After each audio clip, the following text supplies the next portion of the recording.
What's up, everybody? Welcome back inside the Lettermen Lounge and welcome to a Lettermen Row recruiting podcast. Of course, on the other side of your screen is Matt Parker, the Ohio State recruiting expert for Lettermen Row. I am Spencer Holbrook. Whether you like it or not, Matt, you're the Lettermen Row expert, and that's the way it is. Yeah, Matt, we're not gonna. Well, I mean, how are you, Matt? We can go through the pleasantries today. It's fine. Uh, a big glass of orange juice this morning, I'll tell you that much. Got a little bit of a cold here. Kind of feeling a little bit of a runny nose. Apparently orange juice helps, so it's just one of those plug your nose and down the gullet. And it was horrible. Every single second of it I hated, but it's the road to recovery. Don't let him lie to you, folks. This is the only pro Orange Juice Ohio State recruiting podcast. You know who the other recruiting podcasts are. Make sure you ask them if they like orange juice because this is a pro Orange Juice show. I'm putting my foot down. Pro Orange Juice. Anyway, this is also pro recruiting talk, which is why the people are here. Matt, we like to have fun here, so maybe we'll start to dive into more of the fun side of recruiting. But for now, it's almost like get into the nitty gritty. I Uh, think it's all fun. yeah, but Deep like the, dive. the nitty gritty sometimes can be a little taxing on the body, on the bones, the muscles, the joints. We're here to talk about it though. The transfer portal window is officially closed for the spring. Ohio State can still bring in guys, but they've already brought in two, potentially three. So that obviously affects the roster for September 3rd.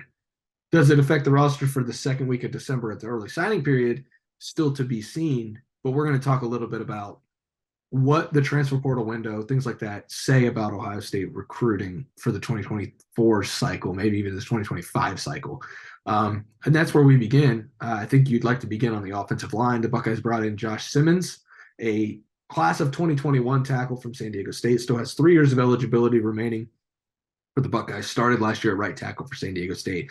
We're not going to talk about what that means for the current roster. You can go look at lettermenrow.com or the Lettermen Row YouTube channel where we talked about that at length if you want that. But how does it pertain to recruiting and why does this addition, Josh Simmons, matter for the class of 2024 at offensive tackle? Yeah, I think it's important to kind of just say that to you alluded to it by saying, you guys talked about it at length, and that's where the inspiration for this conversation really struck from. So I can't encourage, the viewers at home to watch that video for a little bit more perspective about what we're about to talk about. Ohio State wouldn't have to be portal digging now for offensive tackles specifically if it had taken care of business on the recruiting trail. Which is obviously the class of 21 that is before the most current offensive line regime with Justin Fry.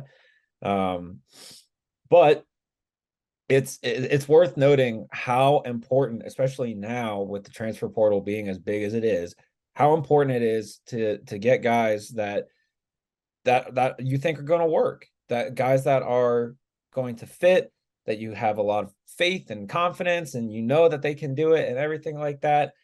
And I'm not saying that Ohio State doesn't have that fully about the guys that are there, but as Ohio State's head man Ryan Day says, the proof is in the pudding.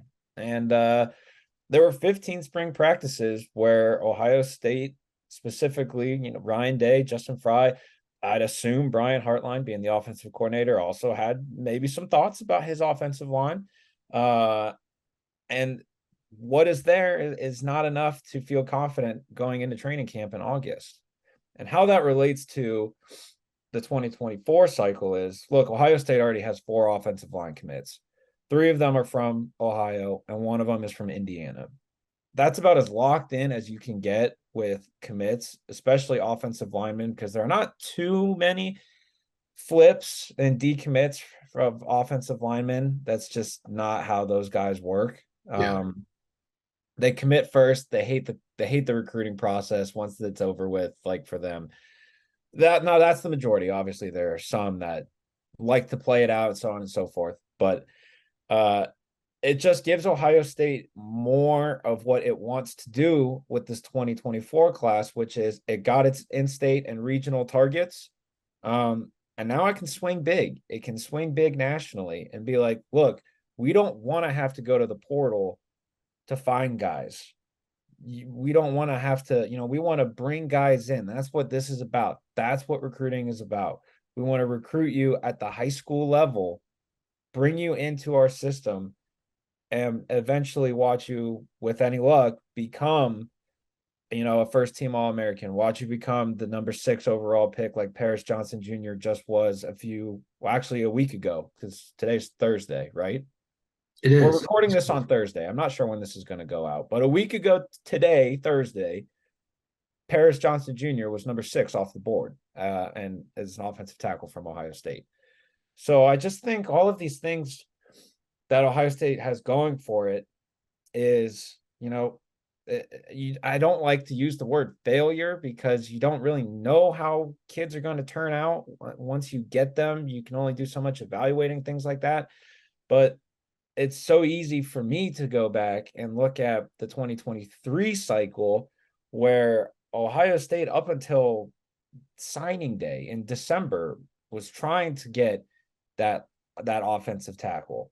Obviously, you don't want to start a true freshman at offensive tackle, but there are some programs and some premier programs that A, have done that, and B, are going to do it this fall.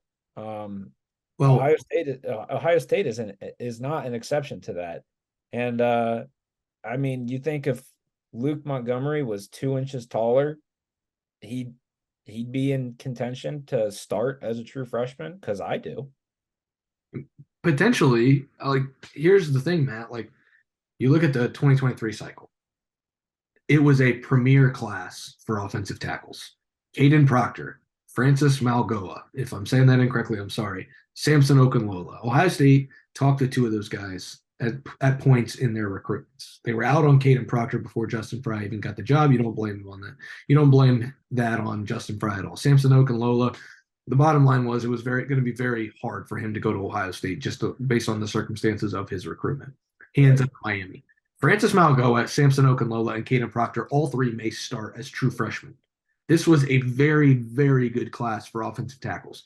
Ohio State swung on a lot of those guys and missed. That's just what it is. You got to call a spade a spade.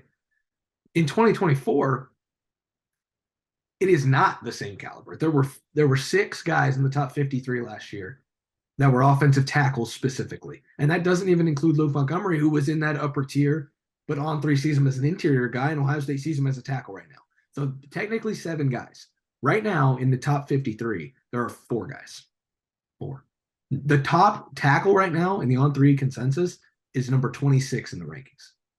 This is not a great, and I'm not saying that the guys that are there are not talented, but as far as like the number of top end guys on the offensive line board this year, it's not the same caliber as the number of 5-star and top end guys that were on the 2023 recruiting trail and on the 2023 cycle. So, like, if you were going to get a tackle that's going to come in and play right away, it better have been in 2023, because I don't think there's a plug and play guy in 2024. And so that kind of tells you another reason why Ohio State thought, hey, we better go get a guy in Josh Simmons who has multiple years to figure it out on the offensive line. And to kind of, if I'm going to poke a hole in that, it's going to say the last couple of rankings updates that have happened, we're in 7-on-7 season right now. We're in camp season, 7-on-7 season. You see a lot of those adjustments once the pads get on. Once the big boys put the pads on, and you can actually run a counter, a dive, trap, whatever you want. No one runs trap, but everyone should run trap. Just a quick side note. Once real football starts being played, I'm just going to keep using that too, by the way. That's just a little side note. Once real football keeps getting played, I wouldn't be surprised if you saw more of these offensive linemen kind of trend upward in the rankings. And the 4 guys that you mentioned, the 2 that are like, just like, if Ohio State gets one of them, that's arguably the biggest recruiting win. Definitely for Justin Fry. I don't know about it, the offense as a whole, but if Ohio State can land either Brandon Baker or Gerby Lambert, I think those are the two most plug and play ready guys. Well, Matt, I would add Nathan Roy in there. I think Ohio State is really high on Nathan Roy compared to the on three consensus. I don't think that he maybe would step in and play right away, but Ohio State is really high on him. From people that I've talked to in the building, I think that they are higher on him than maybe him being the 11th ranked tackle in the country. He's at 6'5". Right now he's at 270. You expect with that frame he's going to get to 300. That's a tackle. And so you could even see him grow another inch. Wouldn't surprise me. He's the number 155 player nationally, the 11th ranked player at his position at offensive tackle. And in Wisconsin, he's the top ranked player in Wisconsin, which, by the way, is getting pillaged right now by other programs going into Wisconsin during Luke Fickell's recruiting cycle and taking what they want. I think Penn State's got 3 of the top 5 guys in that state already committed. Like that's that area of the country. You've already taken Carson Hinsman. It's right for the picking. Don't be surprised if the Buckeyes make a push for Nathan Roy. But like you said, Gerby Lambert, Brandon Baker, obviously, I think probably maybe another tier above him. But I do know Ohio State is high on that third guy, and that's definitely Nathan Roy. You make a good point actually about Nathan Roy, and somehow Nathan, if you see this, I do apologize for. There's a lot of names that go on in my head, so I apologize. Again, Ohio State, especially the last couple of years, they have started really recruiting inward out. They want to lock down Ohio, and then they want to recruit the Midwest, and then they want to go national. Yeah. Obviously, there are some positions like where that is just not going to happen. Like you are not going to find a Jeremiah Smith in Ohio or in the Midwest, except Mylan Graham. So there you go. I'm already wrong, but that's okay. As it relates to that's again with Nathan Roy though, that's another Midwestern target, and you have Deontay and Devontae Armstrong and Mark Nave, Ohio kids right there from the Midwest, and then you have Ian Moore and from Indiana. But then look at the rest of this class. You have Mylan Graham from Indiana, Garrett Stover from Ohio. I mean, I'm trying to think off the top of my head who else is there. Sam Williams Dixon from Ohio. This class is built from the Midwest, which is exactly what Ohio State wants. Now, obviously, you have the poll of Wisconsin's one poll is, well, that's what we're known for. This is what we're known for is producing offensive linemen and then sending them to the NFL, and you're going to run block as much as you want and blah, blah, blah, blah, blah, blah, blah. But, you know, Michigan can say the same thing, back-to-back Joe Moore award winners. Again, Ohio State had the first offensive lineman off the board in the 2023 draft. So you just stack resumes, and eventually, you know, I wouldn't be shocked if during this evaluation period, if Justin Fry makes his way to Wisconsin and really has that kind of sit down and be like, look, this can happen. If you want it to happen, you know, if we don't have to, we won't go to California and we won't go to Massachusetts to get guys, you know. So I think that's definitely, I'm gonna have to do some work here. You've given me a task. Well, here's the thing though, like you bring up Michigan, and like Ohio State and Michigan are going to be compared to each other as long as both of them are in the top 5. And I don't think Michigan's going to stay in the top 5 because like we don't need to make this an Ohio State Michigan show. And I think we should do an Ohio State Michigan show soon. We should do an Ohio State Georgia show, and we should do an Ohio State Alabama show. Those are the big. We should probably maybe we'll even try to get new on 3 guy Rusty Mansell in here to talk Ohio State Georgia recruiting. We can get Zach Libby to talk Ohio State Michigan recruiting. Zach, if you're watching, open invite. Yeah. Maybe we get subscribe. That'd be cool. Yeah, maybe we can get Joseph Hastings to come on, give us a cup of Joe. You know what I'm saying? And talk some Alabama recruiting. But Michigan has Andrew Sprague, their top tackle on the board. He's already committed. So like, you know, Ohio State now needs to go land its top tackle, and however they feel is the pecking order there. Brandon Baker, you know, whether the Armstrongs were their top tackle, you don't know. Gerby Lambert, another guy that I know Ohio State's in on. Like I said, Nathan Roy. The reason that we're talking so much offensive line here is the Buckeyes depth chart at offensive tackle you better add some top tier talent because you just had to go to the transfer portal and grab a guy from San Diego State. No offense at all, but you just had to go grab a guy from San Diego State to fill a gap. So like Yeah. you need top tier tackles. And Justin Fry, it's year 2 on the recruiting trail. Time to go prove why they brought you in as a better recruiter than what they had before. And Yeah. he knows that. And the other thing, Matt, is the offensive class is done. Your recruiter Almost. giving you 1 or 2 more wide receivers. If you bring in a fourth running back, I'll be stunned. No. Um, and you maybe a second tight end, but your second tight end is at the most Ohio State friendly high school in America.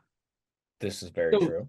if you can, you take Justin Fry, you take Brian Hartline, you take Ryan Day, you take Keenan Bailey, you hop on the jet, whatever tackle you want to go see him because every other position on the offense is basically wraps and you're done. And so now Yeah. you can really make the push for offensive tackle, and then you can really start to solidify your defensive class, which happens usually June and July anyway. So all of that is to say, like, the reason we're just sitting here on a Thursday in May talking about offensive line is because the offense looks like it's pretty much concrete right now. You just need a tackle. And it's Yep. kind of like the current Ohio State roster. The offense looks very much set. What do you need? A tackle. So, Well, and also, so you mentioned I want to transition away from the offensive line because there are a couple other things that are on my mind.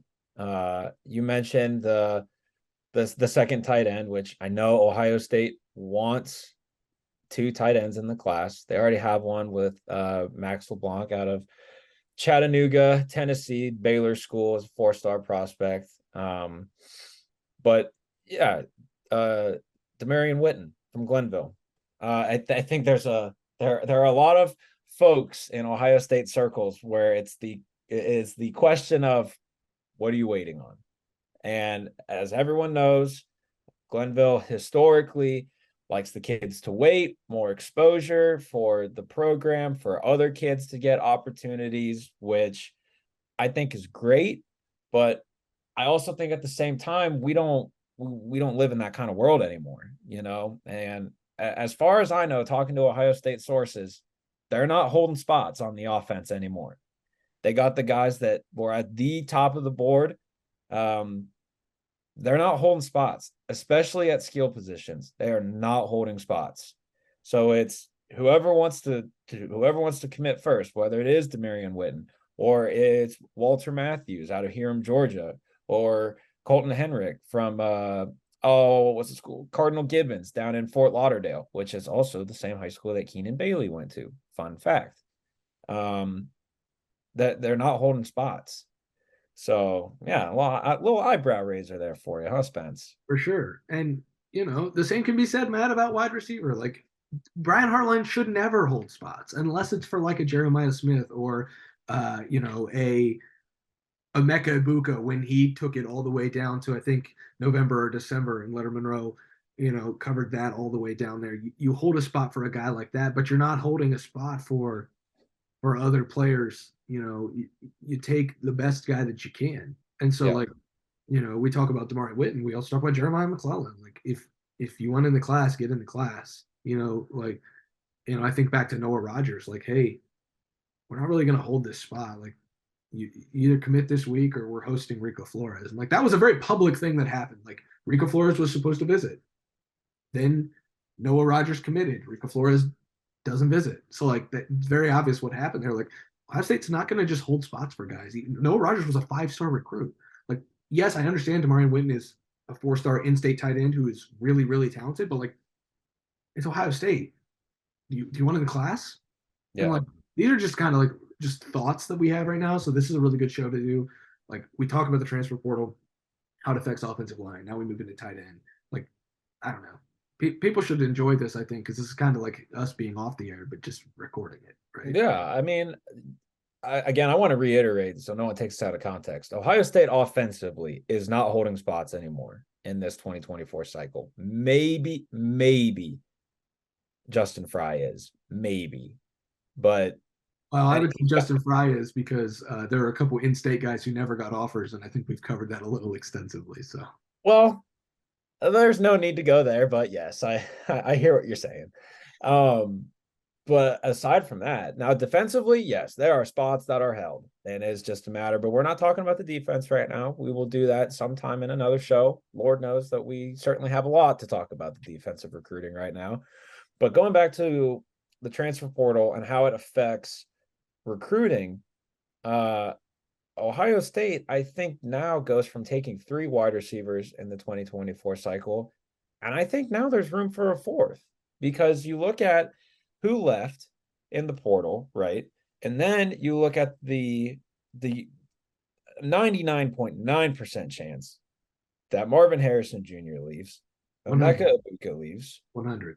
Well, nothing is for certain. Okay. I operate that way. Nothing is for certain. That's why I say 99.9 repeating. Listen, Matt, but all right. Don't ruin my point. Just to say what you got to say. Okay, I get it, but I operate as if nothing is certain. I kind of have to, covering recruiting, like Ohio State could lose all 13 of its commits right now. Nothing's for certain. But anyway, you got the 2 wide receivers that are in the portal, and then you have Marvin Harrison Jr., Emeka Ibuka, Julian Fleming, and then Xavier Johnson are Dunzo. That's 4. So then you look at what's left, and you're like, oh, this cupboard that just stocks itself is now empty. Where'd it go? Well, I think now is a very opportune. Forget it. There's great opportunity for kids on the recruiting trail to be like, wait a minute, let's take stock. This Ohio State wide receiver room, when I get there, it won't be as crowded as all of these other schools are telling me. Yep. There's a real chance that, if I do well, if I can enroll early and I do well, maybe I can get in before we go up. We as in players. I'm not saying we as in us. I'm saying we as in a prospect. So no one takes and twists my words. Maybe when we're up by 7 touchdowns against William and Mary. I'm on the schedule, but yes. Not you, you get my point, Tim. All right. I get your point. Absolutely.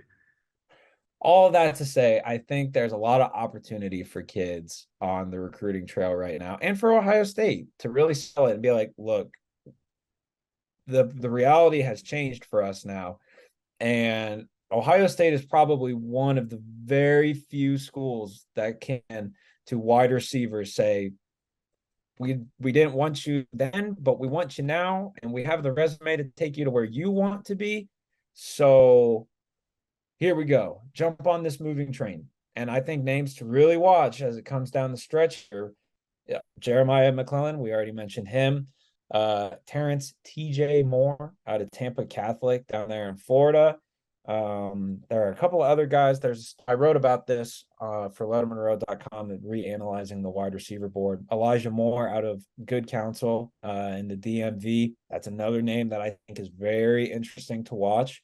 There's a few players scattered across the East Coast that I think really have the potential to, if Ohio State turns the heat on, it's going to be hard for any wide receiver to just say no. So I think that's something. 3, I don't think is the number anymore. Ohio State's fine if it gets 3, but ideally I think it now goes back to 4. Well, you look at the potential for the 2024 depth chart, it's Jaden Ballard, and then potentially, I mean, I don't think he's going to have the kind of season that makes you leave because of the guys who are already established. I don't think that's right. So let's say you got a 4th-year Jaden Ballard. You've got Carnell Tate, Brandon Innes, who I think is going to make an impact potentially even this year, Noah Rogers, Bryson Rogers. They love all 4 of those guys. So there's 5. And then Jeremiah Smith is going to play as a freshman. I am going to predict that right now. Jeremiah Smith will play as a true freshman. He's way too good not to.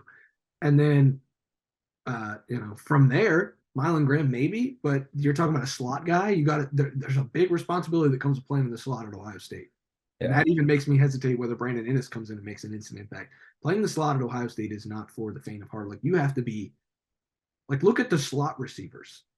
Like, it is nuts. Garrett Wilson was a slot receiver. Jackson Smith and Jigba was a slot receiver. Emeka Ibuka, slot receiver. Like, the lineage there now, you better have your blank together if you're going to be playing in the slot of Ohio State. So like, you know, those positions are wide open. And so the second part of that depth chart in 2024 makes sense to where you can start recruiting like, hey, you want to come in and try to compete right away? Like, we're losing four, we're taking four, we're going to replace the. And who's to say that the 2022 receivers aren't continued to be pushed by these 2023 guys? You don't know what's going to happen with them. You've already lost two. I'm not saying you're going to lose the other two, but I mean, the Ryan Day wasn't kidding. Like the 2023 receivers obviously pushed the 22 guys because two of them have already left. So I just remember when Ryan Day, and I'm glad you brought up that comment. I remember just sitting there in that press conference when Ryan Day brought up that comment. And I remember just obviously not going to talk during a press conference, but I just remember texting you and just being like, yeah, like all four of those guys. Now, granted, Brandon Innes isn't there yet, but all four of those guys, and I cannot emphasize the four because Bryson Rogers is also very good. If Brian Hartline thinks that someone is good, they are obviously good. I don't know why anyone else would think differently. But yeah, I mean, we saw Carnell Tate take reps with the ones. Like, and I know they were mixing and matching and doing things like that, but like there were a couple of moments like when it was good on good and it was one on one. And who do you see out there? Carnell Tate, true freshman. I'd only been on campus for 6 weeks. That's absurd. That's the reputation that Ohio State has. And so now when another spot opens up on the recruiting trail, if you're a wide receiver prospect that has an Ohio State offer, maybe this is me wearing some scarlet tinted glasses. And if that is the case, then I can live on this hill. If your ears don't perk up just a little bit, knowing that there's a potential for another spot, I don't know what to tell you. yeah, Like Jackson Smith and Jigba didn't play at all in 2022, and he still got taken in the first round. this is true. So, like, what Brian Hartline got, like, legit, what, one season, like one full season of Jackson Smith and Jigba, and still turned him into a first round draft pick. Matt, they had a COVID year with Jackson. They had a That's why I said one full yeah. season. Well, not even the 2021 spring was weird with COVID too. And then you had the 2021 summer and the 2021 season, and then winter and spring. And that's it.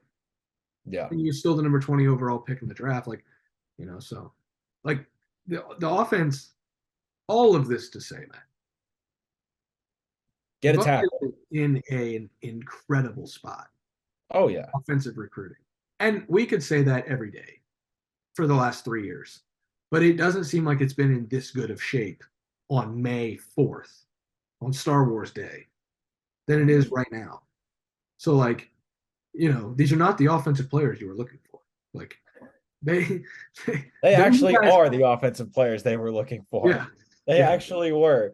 I'm trying to think. I was thinking about doing a story about this very thing. And I kind of already did, analyzing what's left, but comparing, looking at, I don't think Ohio State under Ryan Day has ever been in this spot where they have 13 commits and 11 of them are on the offense. I don't think, I mean, they added their three-headed monster of wide receiver commits in June. They got Lincoln Keenholes in December. So they weren't done offensively. They had a bunch of decommit. 2023 was weird. That's just a weird cycle for Ohio State. But I don't think they have. I mean, yeah, they got Jelani Thurman in July. Miles Walker was in July. Yeah, they have. I don't think they have. Again, I got another task. Look at us, Spence. We're thinking out loud. This is what, for the folks at home, this is what it's like. This is what our everyday is like. We talk about things, and then that's like, oh wait, that's a really good idea. And Well, most times it's probably not a good idea. However, I like to think it is a good idea. well, to be fair, some of the things before we hit the record button don't belong on the record button. Some of the things we say Well, after the record button maybe don't belong here either. Let us know in the comments. I'd love to hear that. But what do you say we get out of here, Matt? Good offensive line talk, good receiver talk, maybe a little tight end sprinkled in there. Not a lot of quarterback stuff. Newsflash, folks. Ohio State already has its quarterback. Now it's on to 2025 for that position. Running back seems like it's on to 2025. You got to hold on to those 24s though. 3 guys. You got to keep the family happy. But a lot going on the trail for Ohio State, despite it being May 4th, despite having so many guys on this offense wrapped up. Let's do a defensive one of these, defensive thinking out loud, maybe next week for the fine folks at home. Matt, what do you say? You know what? That sounds like both a hoot and a holler. Wow. Well, there you hear it, folks. Defensive recruiting on the up and up for Ohio State. Offensive recruiting already up, maybe on the up and up and up. Lettermen Row is on the up and up, Matt. Go get that coverage, $30 until the end of August. That gets you through training camp into the regular season. We should have a starting quarterback by the time your $30 expires.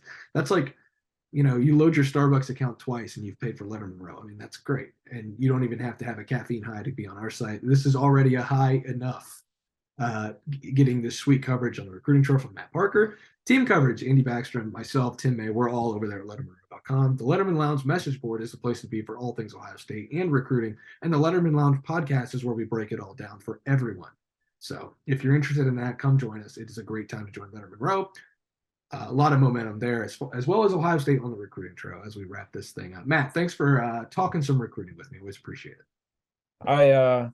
I'm just here to serve. We love Cruton. There you have it, folks. For Matt, I am Spencer. Thanks for watching. Thanks for listening. We'll see you back here next week.